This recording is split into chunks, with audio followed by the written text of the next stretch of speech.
Selamat pagi. Perkenalkan, nama saya Kristina Surah binti Petrus, guru dari SD Impres Nele Lamawangi, Kecamatan Ileboleng, Kabupaten Flores Timur, Provinsi Nusa Tenggara Timur. Saya merupakan salah satu mahasiswa PPG dalam jabatan tahap 4 di LPTK Nusa Cendana Kupang dengan nomor peserta 200150288079 dan dengan NIM 2101190283. Hari ini, Senin, tanggal 6 Desember 2021, akan melakukan praktek pembelajaran dalam rangka ujian kinerja tahap 4 secara luring. Selamat menyaksikan.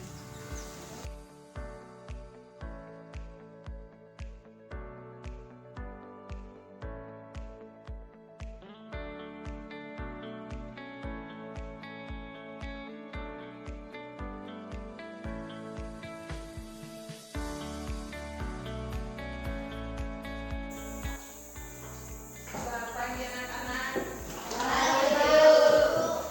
Apa kabar semuanya? Baik. Sehat semuanya? Sehat. Ya, puji syukur kita semua dalam keadaan sehat selalu.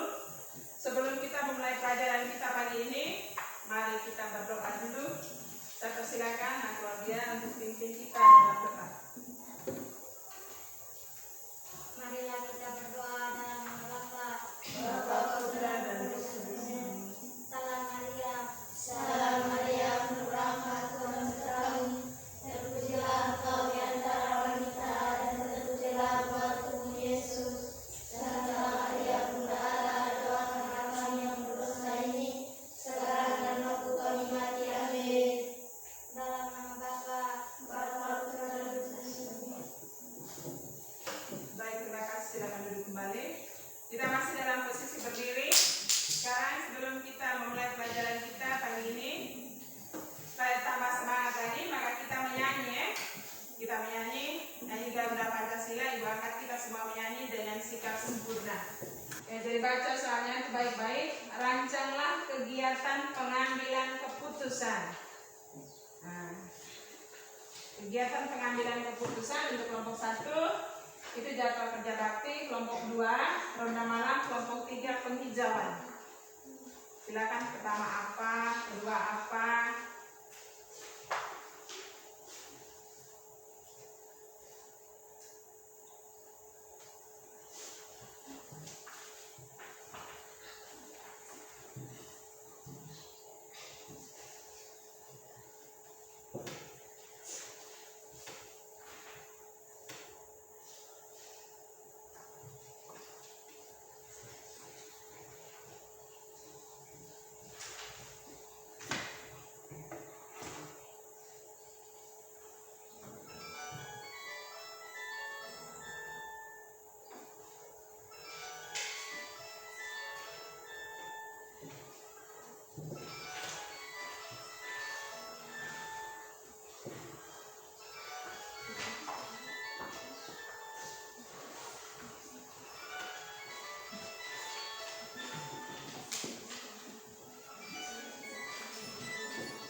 Sudah ya anak-anak? Sudah, Bu. Sudah semua? Sudah, Bu. Kelompok 1 sudah? Kelompok 2? Sudah, Bu. Kelompok 3? Sudah, Bu. Ya baik. Sekarang rancangannya sudah selesai. Nanti kamu latihan demonstrasinya di rumah. Kali berikut, lusa ya, berlusa. Setiap kelompok demonstrasikan bersama teman kelompokmu di depan kelas pada pertemuan berikut. Untuk lusa ya kerjanya. Jadi rancangannya itu sudah dibuat. Nanti lusa baru kita demonstrasi. Setiap kelompok demonstrasi untuk kita semua. Sudah bisa paham? Iya. Baik, kita masuk pada materi yang berikutnya adalah mengenal interaksi manusia dengan lingkungan sosial. Interaksi manusia, yang namanya interaksi itu adalah hubungan satu dengan yang lainnya. Dalam kehidupan, dalam menjalankan kehidupan, manusia itu selalu membutuhkan sesama dalam memenuhi kebutuhan hidupnya. Maka itu manusia dikatakan makhluk apa? Sosial. Dia tidak bisa berdiri sendiri, dia harus memerlukan orang lain. Kamu lihat di sini, interaksi.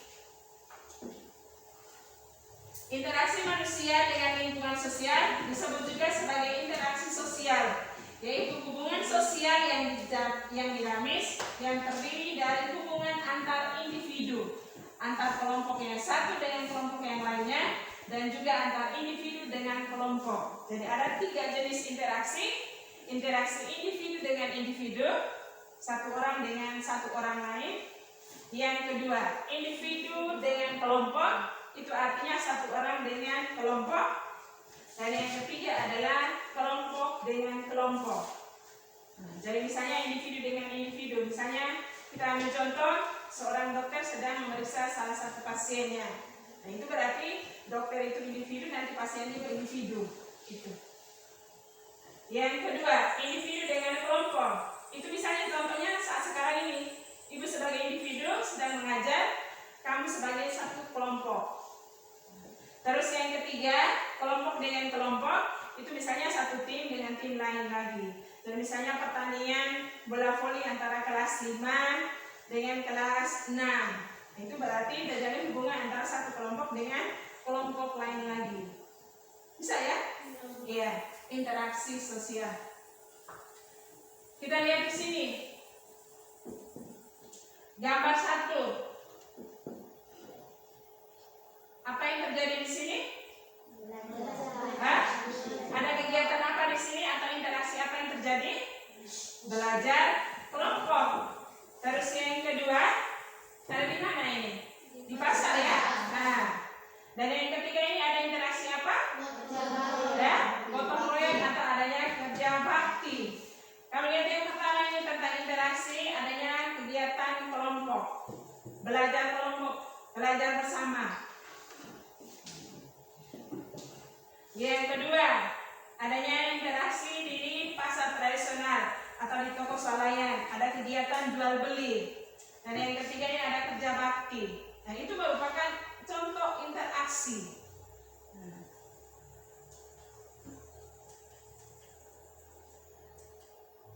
Baik, perhatikan gambar ini. Apa yang terjadi di sini? Ya, masyarakat sedang buat apa ini? Gotong royong. Gotong royong buat apa di sini? Nah, lalu ada pertanyaan di samping itu. Apa interaksi yang terjadi pada gambar di samping? Jawab semua. Gotong royong membuat rumah atau kegiatan gotong royong membangun rumah. Yang kedua, apa tujuan interaksi tersebut? 1. Pekerjaan cepat selesai. Apa lagi? Yang berat jadi ringan. Apa lagi? Memupuk rasa solidaritas. Apa lagi? Memupuk rasa persatuan dan kesatuan. Memupuk rasa kekeluargaan, persaudaraan. Yang ketiga, apa dampak dari interaksi tersebut? Dampaknya apa? Ya?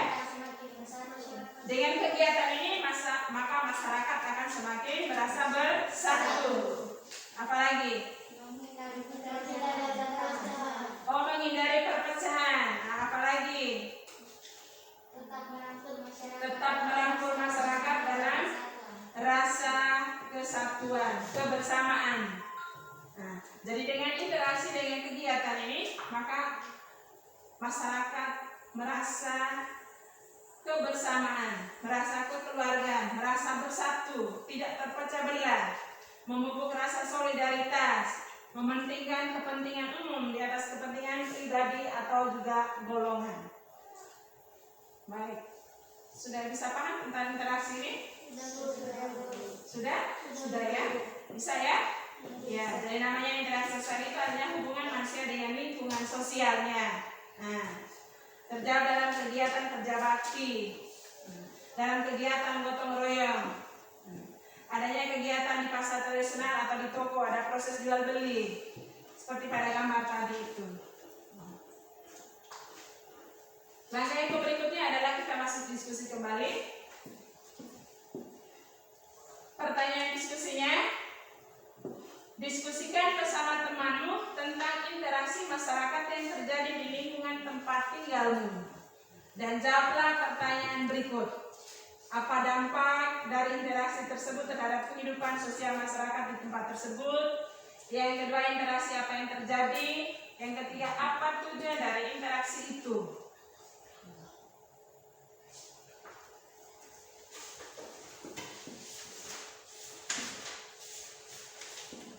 Ibu akan bagikan LKPD-nya. Kamu semua aktif dalam kelompok untuk mengerjakan.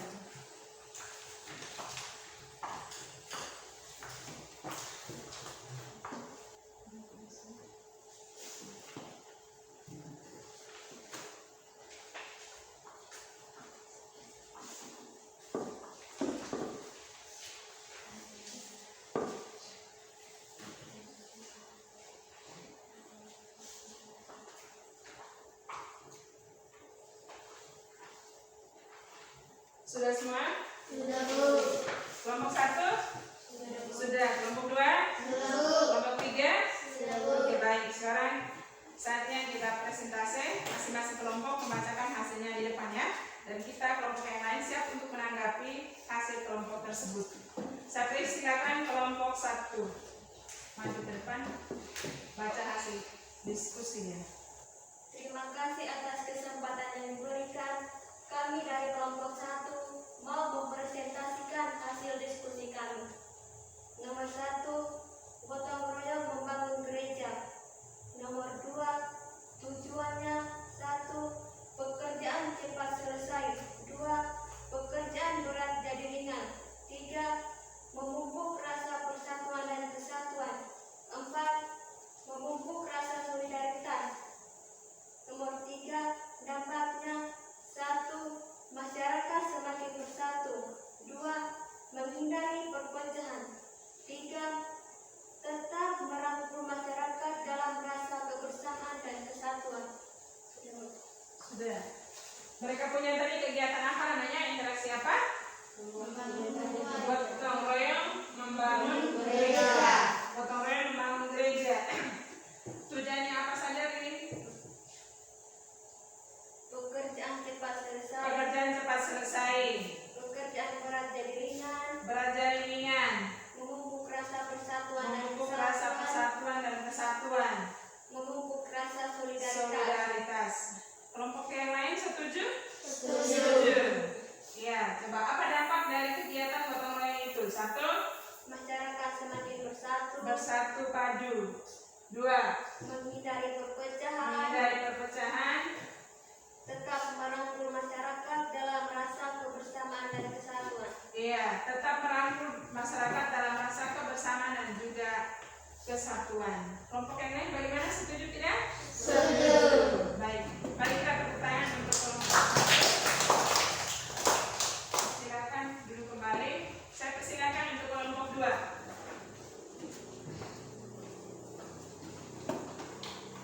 Terima kasih atas kesempatan yang diberikan. Saya dari kelompok 2 ingin mempresentasikan hasil kerja kami. 1, gotong royong membangun jalan desa. 2, tujuannya 1,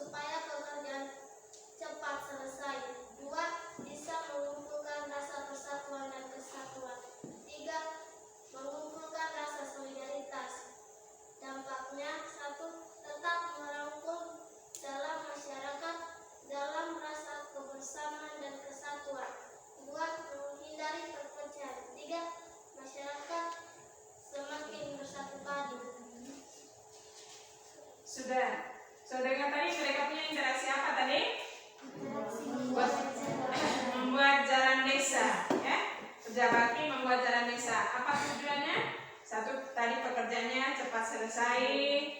Yang berat jadi ringan, memupuk rasa apa tadi? Persatuan dan kesatuan. Lalu dampaknya apa? Coba ulangi dampaknya. 1.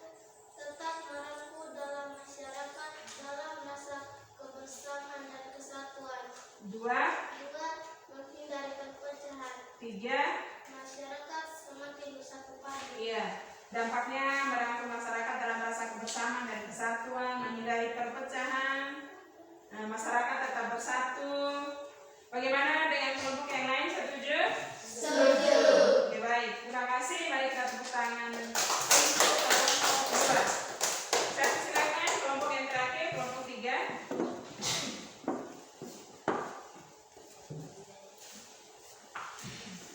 Terima kasih atas kesempatan yang diberikan. Saya dari kelompok 3 mau mempresentasikan hasil diskusi kami. Nomor 1, kerja bakti membersihkan pasar di desa. 2. Tujuannya 1. Supaya pasar menjadi bersih. 2. Pekerjaan cepat selesai. 3. Lingkungan tetap tertata rapi dan bersih. Nomor 3, dampaknya 1. Masyarakat tetap bersatu. 2. Adanya kekompakan antar warga. 3. Menghindari perpecahan. Iya. Kerja bakti membersihkan pasar desa. Tujuan yang pertama adalah pekerjaan cepat selesai. Yang kedua, supaya pasar tetap bersih. 3, lingkungan tetap tertata rapi. Apa dampaknya dari kegiatan itu? 1. Masyarakat tetap bersatu. Iya.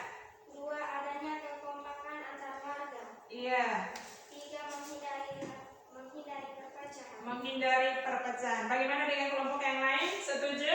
Setuju. Iya. Mari kita tepuk tangan. Terima kasih telah kembali. Baik. Jadi semua pasti sudah bisa memahami interaksi sosial yang terjadi di lingkungan tempat tinggal kita. Ada kegiatan-kegiatan apa saja yang dilakukan secara bersama antar warga, lalu tujuannya apa dan juga dampaknya apa. Bisa ya? Bisa tidak? Bisa. Ya. Baik, kita maju ke materi yang berikutnya tentang pantun.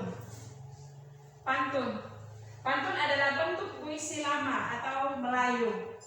Pantun ini susunannya terikat, tidak bebas, tidak sama dengan puisi-puisi modern sekarang.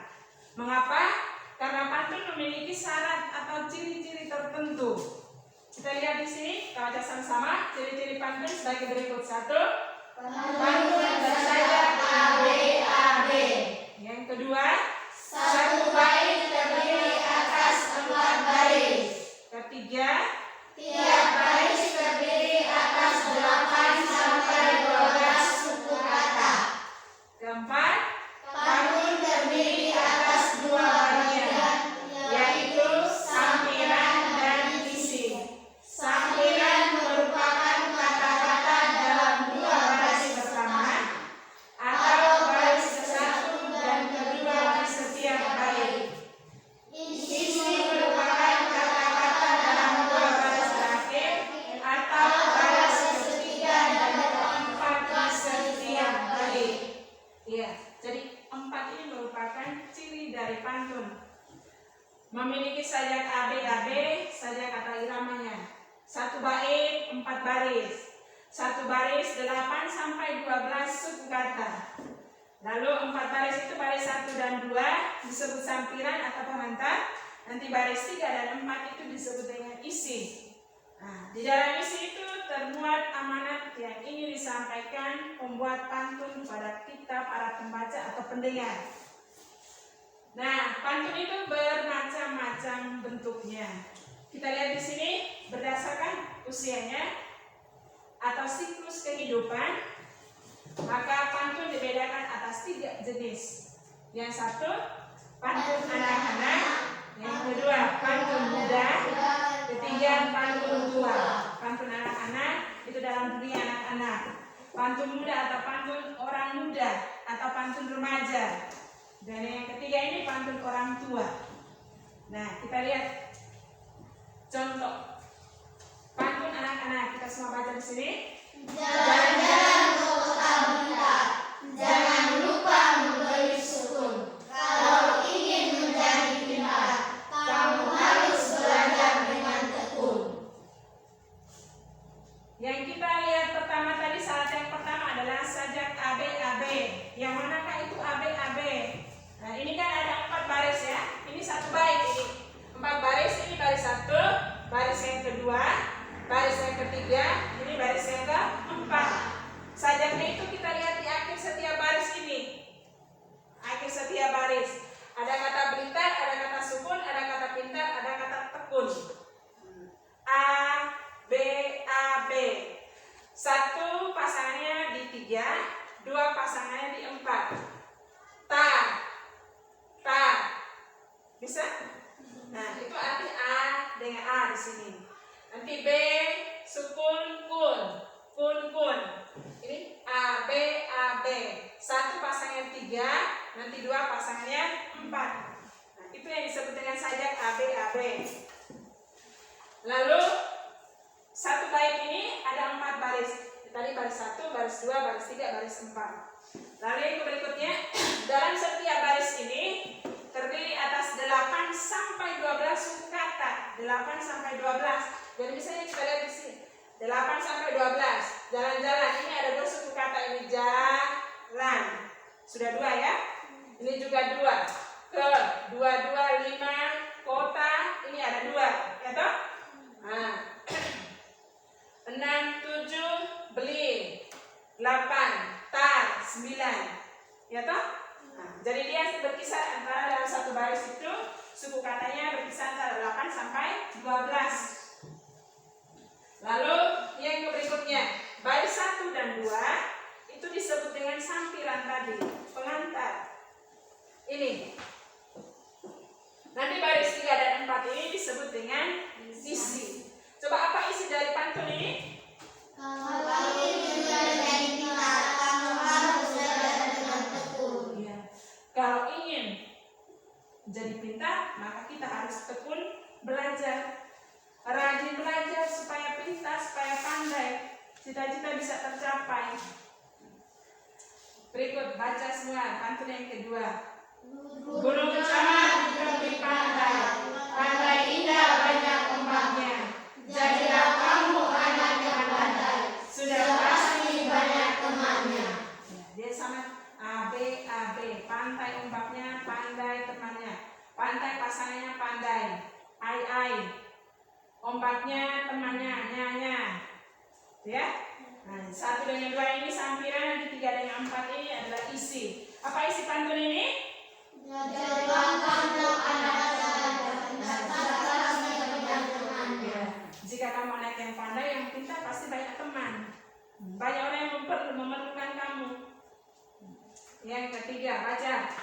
Lumba-lumba ikan pintar, pandai bermain di lingkaran api. Dari kecil hingga tumbuh besar, harus taat Abi dan Umi. Abi dan Umi apa itu? Bapak dan Mama. Bapak dan Ibu. Dari kecil, dari kita sebagai kecil sampai dewasa nanti, kita harus taat dan hormat, patuh terhadap Papa dan Mama. Tidak boleh melawan. Lumba-lumba ikan pintar, pintar api besar Umi. Ar nih. 1, 3. I 2, 4. Bisa ya? Iya, baik. Yang kedua tentang pantun muda. Itu pantun yang membicarakan atau mengisahkan tentang dunia remaja, dunia anak-anak muda, tentang kerasan, tentang jalinan asmara. Nah, contoh pantun di sini kita baca sama-sama. Padi kering padang jemur, masukkan karung diikat tali. Jika kamu berbudi luhur, tentu tahu membalas budi. Nah, ini ada berapa baris ini? 4. Baris 1 dan 2 disebut apa? Sampiran. 3 dan 4 disebut Isi. Apa isi pantun ini? Jika kamu berbudi luhur, Maka kamu pasti tahu berbalas budi. Berikut baca. Indahnya burung kakak tua, terbang tinggi tanpa ragu. Telah lama tidak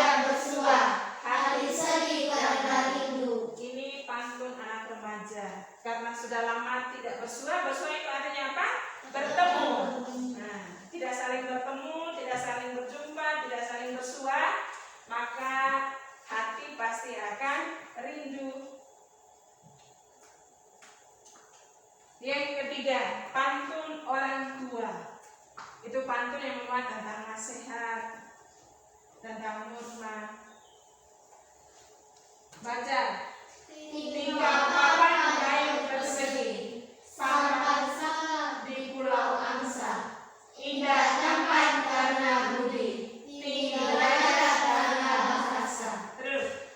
Anak orang Tanjung Apalu, senja hari pasang pelita. Luka tangan oleh sembilu, luka hati karena kata. Terus. Sultan Leman di pekan Sabtu, pengawalnya memberi nada. Jangan melawan kepada guru, orang melawan hatinya buta. Ini ada 3 pantun di sini. Ya, ada 3 contoh pantun. Pantun 1, pantun 2, pantun 3. Sajaknya sama AB, AB. 1 dan 2 itu disebut dengan sampiran, 3 dan 4 disebut dengan isi. Kalau ini, jangan melawan kepada guru, orang pelawan hatinya buta. Itu isinya. Coba apa isi pantun yang ketiga ini? Jangan melawan kepada guru, orang melawan hatinya buta. Jadi dia mengharapkan supaya itu nasihat ya kepada kita para pendengar atau pembaca pantun supaya kita tidak boleh melawan kepada guru, para pendidik, bapak ibu guru. Karena apa? Orang pelawan itu pasti hatinya akan buta. Luka tangan oleh sembilu, luka hati karena kata. Baik, sudah bisa paham tentang materi pantun? Ya, bisa ya? Ya, jenis pantun tadi ada pantun anak-anak, ada pantun remaja, dan ketiga adalah pantun orang tua. Makna atau isi pantun nanti kita lihat pada baris berapa dan berapa tadi? 3 dan 4. Sudah bisa paham? Sudah. Masih ingat tidak tentang ciri-ciri tadi? 1, memiliki sajak AB, AB. Yang kedua, 1 bait ada 4 baris. 1 baris ada 8 sampai 12 suku kata. Nah, baris 1 dan 2 disebut sampiran, baris 3 dan 4 disebut isi. Nah, kalau sudah paham tentang pantun, maka giliran berikutnya adalah diskusi kelompok. Masing-masing dalam kelompok membuat 1 contoh pantun. Itu tergantung di kelompok. Mau pantun anak-anak boleh, pantun orang dewasa boleh, pantun anak remaja juga boleh. Lalu dari pantun yang ada itu tentukan jenisnya dan makna pantun tersebut. Ibu akan bagikan LKPD-nya masing-masing kerja dalam kelompok.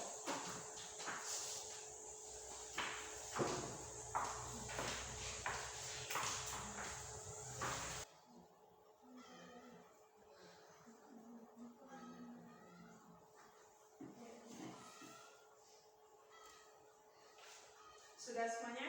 Sudah. Kelompok 1? Sudah. 2? 3? Sudah. Baik. Sekarang masing-masing bacakan hasil diskusinya di depan. Kita kelompok yang lain siap untuk menanggapi. Silakan kelompok 1.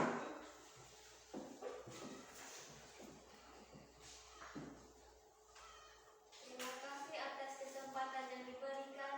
Kami dari kelompok 1 mau mempresentasikan hasil diskusi kami.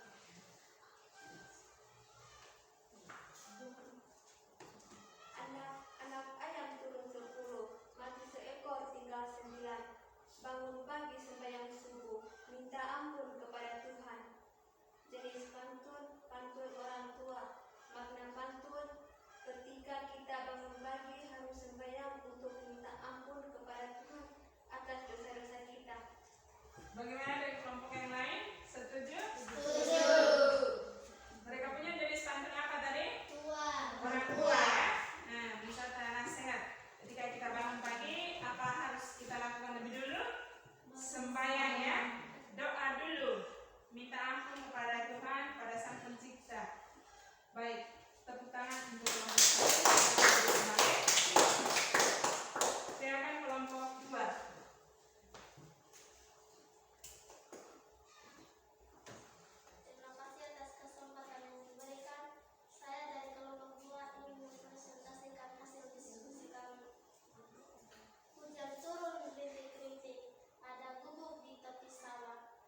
bisa memahami materi dalam pantun ini.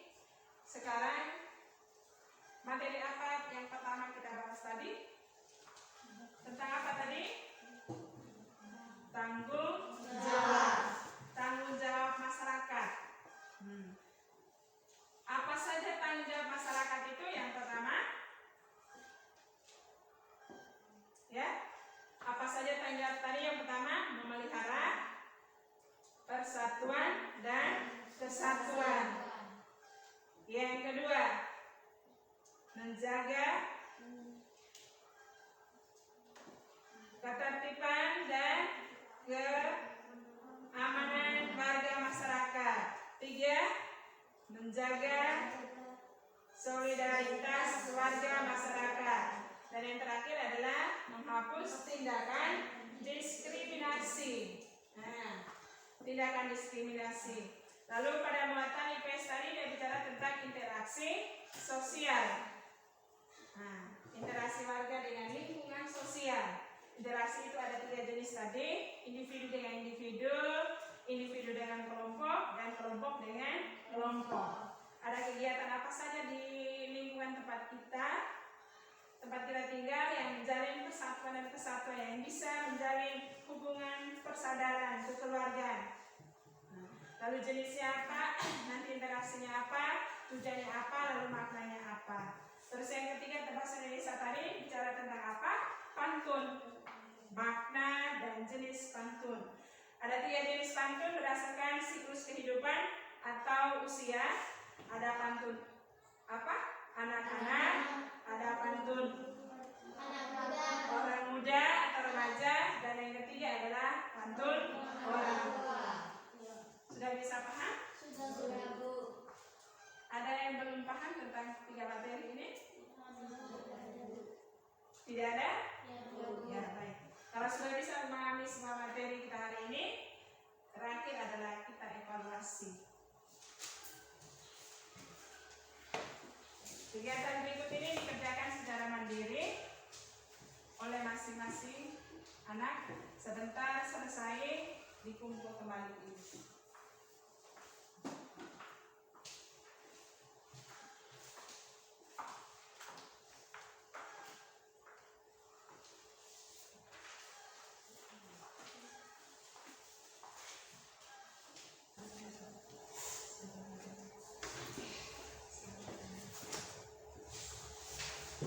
Sudah semua? Sudah ya? Nanti tolong kumpul pekerjaan teman bapak ini.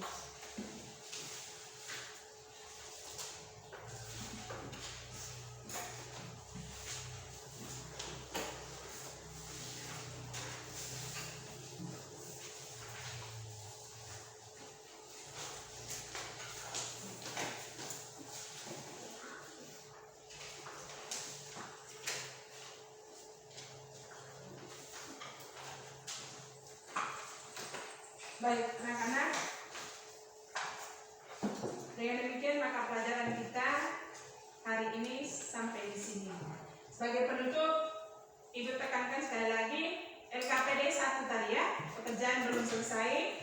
Rancangan Anda sudah buat tadi, rancangan sudah dibuat dalam kelompok tadi. Pulang, kamu latihan di rumah. Nanti lusa atau pertemuan yang berikutnya kita masing-masing demonstrasi di depan.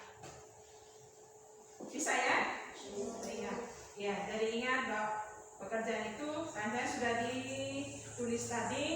Pulang kembali ke rumah dengan kelompok masing-masing, buat latihan demonstrasinya. Lalu pertemuan yang berikut atau lusa nanti masing-masing kelompok akan maju ke depan untuk demonstrasi.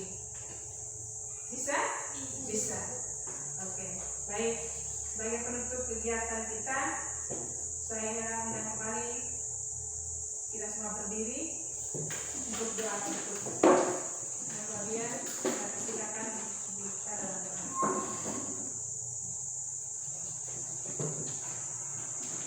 Marilah kita berdoa dengan membaca Bapa, Putra, dan Roh Kudus. Salam Maria. Salam Maria, penuh rahmat, Tuhan sertamu. Terpujilah engkau di antara wanita, dan terpujilah buah tubuh Yesus. Santa Maria, Bunda Allah, doakanlah kami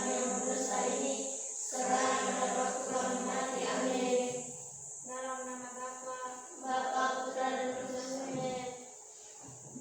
Silakan duduk kembali.